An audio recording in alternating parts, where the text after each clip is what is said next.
Hey, Group 4. So we're going to continue our focus on suffixes, things we add to the end of a root word, with the suffix full this week, which I think is kind of cool because we did less last week, and so these are basically the opposite. F-U-L is basically the same word as full, F-U-L-L, and that's where this word comes from. This suffix used to mean like cup full. It used to be two separate words, and then over time it got smushed together, and then it got added to other words. And that's part of how language changes. When we listen to language, we might misunderstand things or misinterpret things, and sometimes we just make new patterns, and that's how languages change. And actually our English changes every year a little bit, and over centuries, many, many different ways. So there's a whole history about language. It's called etymology. It's really interesting. I studied it a lot in college. I'm a huge nerd. Anyway, back to our full. So there's lots of words that end in full, and that means full of that thing, right? Or like a lot of that thing. So if I say a cup full of sugar, it's a full cup of sugar. It's another way of saying that, and that's one word now, cupful. And that's a simple one. But also, if we think of the word beautiful, it means full of beauty, right? Beauty was the root, we added full to it, and now it becomes beautiful. The only thing that's weird is that it does change spelling. So beauty ends with a Y normally. When we add the full, it changed to an I. Instead of beautiful, it's beautiful. That's like an I sound.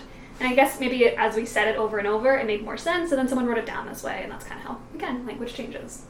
So full of beauty. Cheerful, right? Full of cheer. Let's just see if there's any other ones that are like weird. Peaceful, full of peace, right? Faithful, full of faith. That means like you believe in something, or you're loyal to someone.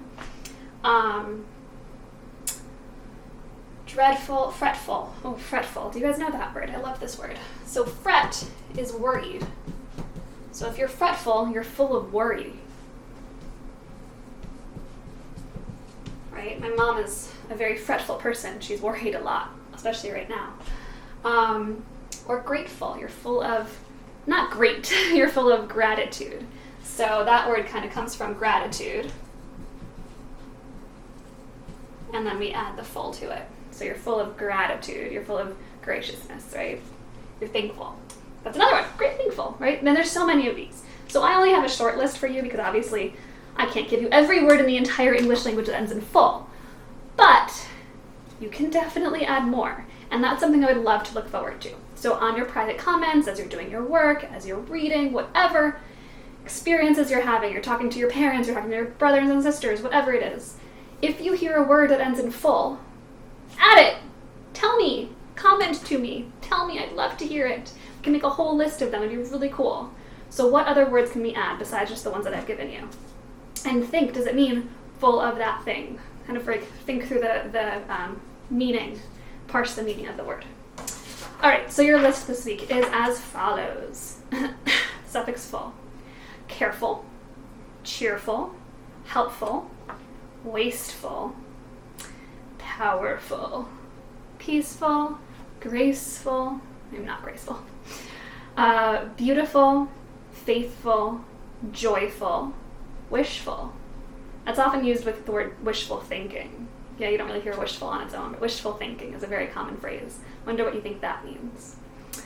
Fretful, grateful, dreadful. Ugh, dreadful, terrible. Full of, not always so much full of dread, just like full of like, the word dread kind of has changed over time, but that's like full of like terribleness, dreadful. Harmful, wonderful, truthful, skillful. And I'm actually going to add another word, mindful, because especially since we practice mindfulness, which means that your mind is full. Well, you're mindful, you're full of your mind. You're full of like the presence of your mind. You're in charge of it as opposed to letting your mind just wander off aimlessly. Like mindless and mindful are opposites. Think about what mindless means. If I'm just mindlessly scrolling through my phone versus mindful. What happens when I'm mindful? Mindless, mindful. So I bet like a lot of the other less words that you've had last week, careless was probably on your list. Now we have careful. So they're opposites, literally opposites. So yeah, tell me other words that you find, please, please, please. I'd love to hear that you guys are experimenting and exploring these suffixes. Keep up the amazing work. I know this is hard. I miss you every single day of my life, all the time. I can't wait to see you again and give you guys all lots of hugs and see you and remember how awesome you are. But yeah, have a great day of learning, great week of learning, and let me know if you've got questions. Miss you all. Bye.